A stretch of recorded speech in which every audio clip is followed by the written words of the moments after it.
Welcome back. You're listening to Get Real with Bob and Stacy. You're joining us for our Leaders and Legends segment. Our guest is co-founder of Made Design, Jared Skinner. He's also an architectural designer. Welcome to the show, Jared. Hey, thanks for having me, guys. I appreciate it. So I want to give everybody some background on Jared.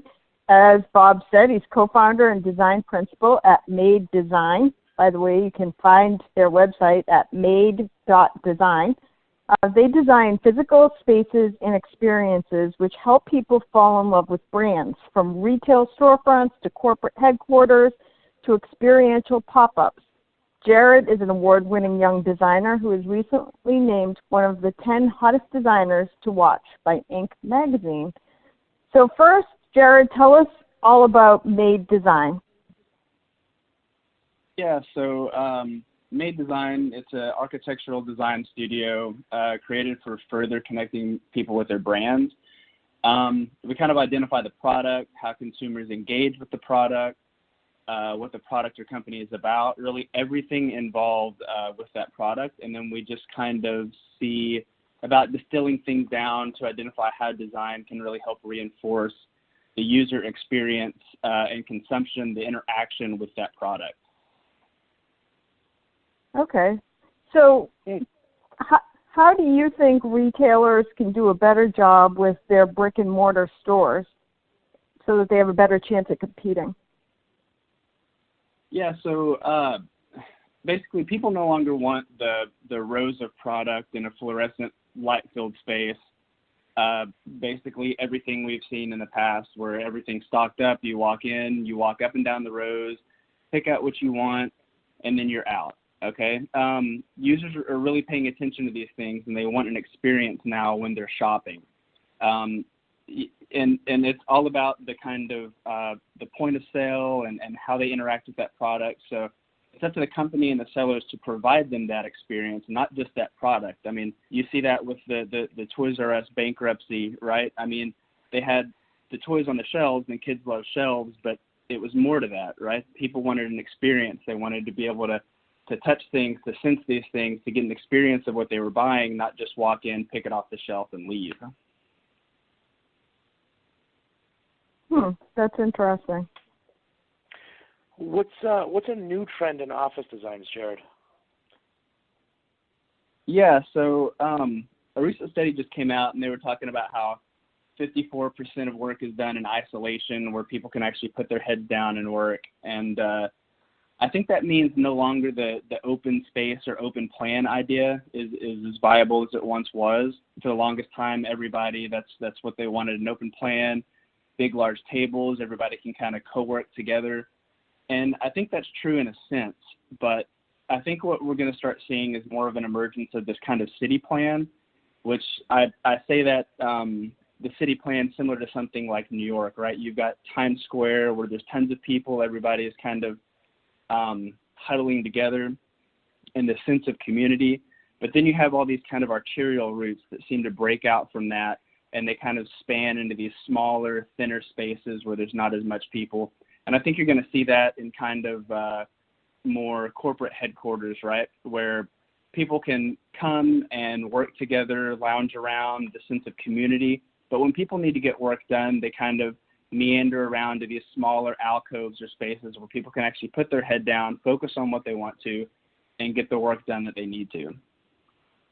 That's really interesting. I was reading an article recently about it, how it seemed like everybody was going to that wide open collaborative workspace, but then a lot of people actually started calling in sick so they could get work done from home because they couldn't do it in the office anymore.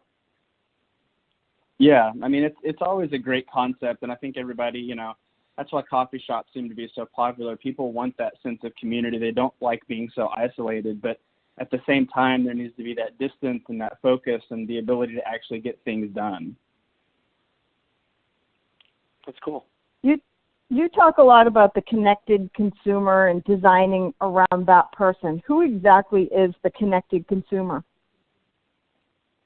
So the connected consumer is essentially anybody with a smartphone, right? Anybody that has the internet at their fingertips, that are always connected. Anybody who shops on Amazon, anybody who surfs the internet, anybody who's on Instagram, anybody who can push a button and order something and get that the next day is somebody that's connected, that has the ability to be on the internet at any given point whenever they need to.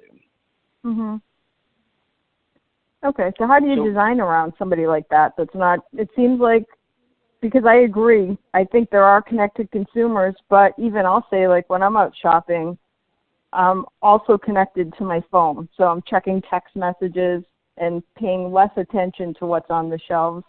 So how do you design around that?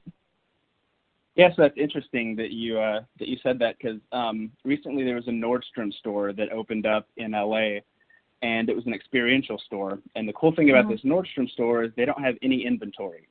So it's not a typical Nordstrom store where you walk in, you pick something off the shelf.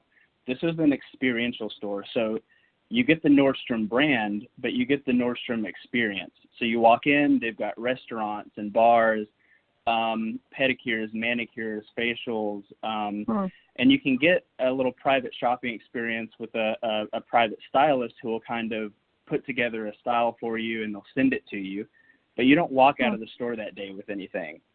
So it's them learning that, yes, they do have a big audience on the internet and the web, but that's not their main audience. And they still have these people that want this physical experience, that want something bigger than just walking in and picking it off the shelf. That's so interesting. I want to go check that out. That's awesome. Yeah. Jared, how do design and marketing work together? And so I think this goes back to just reinforcing the brand, right?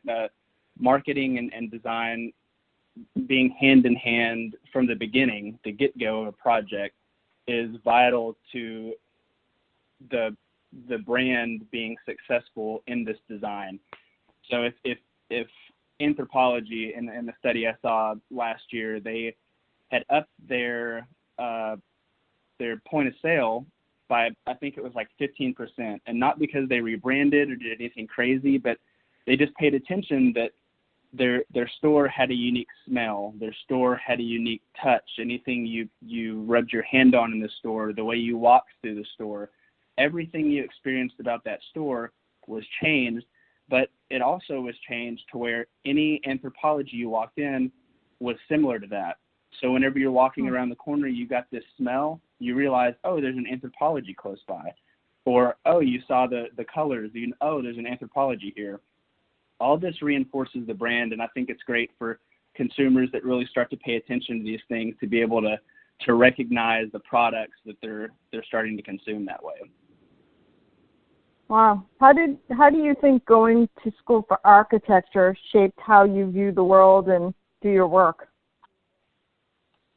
I think it was pretty vital to kind of how I see things nowadays. You really start to, in school, you realize the impact that architecture has on the world. And I think I didn't really notice that as much before school, just kind of how impactful the built environment is, and really how a lot of people haven't done it as well as they should have, I think, and how it's up to us to really shape our environment in the way that we want to, and to be cognizant of everything that's around us and make great buildings, great environments, great spaces for the people that inhabit them. That's awesome.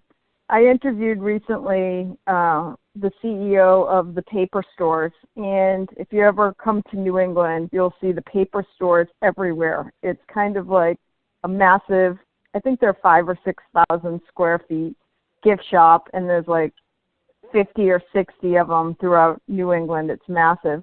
But I had interviewed him, and it's interesting because when you go into those, the way they look at it is that they have within their gift shop, they have like 6 specific sections, and they look at each one as its own store, basically. So they look at it that they have 6 stores within each store, and each one is designed very differently. So even though you're in this 5,000 square foot area, it's like you're going into 6 different sections as you're walking around. Do you think that's common, doing stuff like that in designing spaces? Yeah, I think it is, especially with larger retailers, because they realize that they need to break down the space, right? Mm-hmm. It can be overwhelming when you walk into a space, 12,000 square feet, and you realize how massive the space is. You don't know where to start. You Right. just start kind of walking around and meandering. But as soon as people start realizing that they can break down the space and the scale and make it more tangible for the user, I think it helps them to kind of interact with the store and the brand and the product in general. Wow. Okay. That's interesting. And then as far as, like, I know a lot of businesses, even, so I own a whole bunch of real estate offices. So I have 24 locations, which means 24 offices with bricks and mortar. And I see some of my competitors moving into the WeWork spaces. So, like, they're sharing office space, etc. So my question for you, as a designer and understanding trends in businesses, like, as I design my offices, definitely they're getting smaller. It seems like when I look at a WeWork space, I should be spending more time on making sure, like, my kitchen and snack area is unbelievable and spending less time on making sure the actual workspace and desk is incredible. What are your thoughts? Yeah, I mean, I think it goes hand in hand, but definitely the more communal spaces are going to be used most, right? And they're going to get the heavy wear and tear. The spaces where people need to work, I don't think it needs to be that. It doesn't need to be that elaborate or over the top, right? Because people are there to work. They're not there for all the other uses that, say, people want to hang out in the kitchen, right? I mean, you need all those sections. You need all those areas. And I know everybody pays attention to all these little details, but people, when they want to work, I think they just want to work. So as long as there's small spaces where people can post up a laptop and their sketchbook and get work done, a small table will suffice. But, places like kitchens and lounge areas and places where people want to take a break from the work and they can hang out and gather. Yeah, I mean, I think it needs to, I think they both need to be designed with the user in mind. But I do think that obviously those communal spaces get used more so. Yes. And the other thing that I think is becoming a dinosaur, especially in my industry of real estate, is the desks with a whole bunch of drawers. So slowly but surely, I've been trying to wean people off of having assigned desk spaces, because the way the real estate business works, fewer and fewer people come to the office daily because everything's on their iPad or laptop. They can literally work anywhere. So you see less people working from a desk. But people still feel like they need to have a desk space that is assigned to them, that is just theirs. And I really watch closely because it's expensive to pay for the space. And all it is a place that accumulates junk that nobody ever looks at. Nobody ever constantly uses the drawers. So junk gets placed in them. The person actually comes in maybe once a week. So I like the idea of, like, the communal spaces with a table where you don't leave your stuff behind. Just come in, park for a little while, and leave. Yeah, and I mean, the thing with the big desks and all the drawers, it was great, a while back because people could actually store their papers and everything in there. But now the drawers, like you said, they just get inundated with junk. And granted, they can you need a place for, like, your pencils and like a few pieces of paper, but everything's digital. So one thing that I think is great is something like a kind of group space where you can sit 6 to 8 people at a table. You can have one of those smart boards on it. Since everything's digital, somebody can hook up wirelessly, throw the document on the board. You guys can sketch over it, draw over it, edit the document. I mean, it's basically a full computer with everybody having access to it. And I think it's a smarter and more concise spatially way for people to kind of inhabit the space and cluttering everything up with tons of documents and papers and junk that you don't really need. Absolutely. All right. Unfortunately, we are just about out of time. For anybody listening, business owners, etc., that might be interested in reaching out to you, how do they find out more about you and your company? Yeah, so made.design is the website. You can also follow us on Instagram at madearch, ARCH, and Snapchat, at ARKTKT. Awesome. Thank you so much for joining us today, Jared. Thanks, Jared. Yeah, thank you guys. I appreciate it. Thank you. That's all for this edition of Get Real. Make sure you tune in again next weekend for more.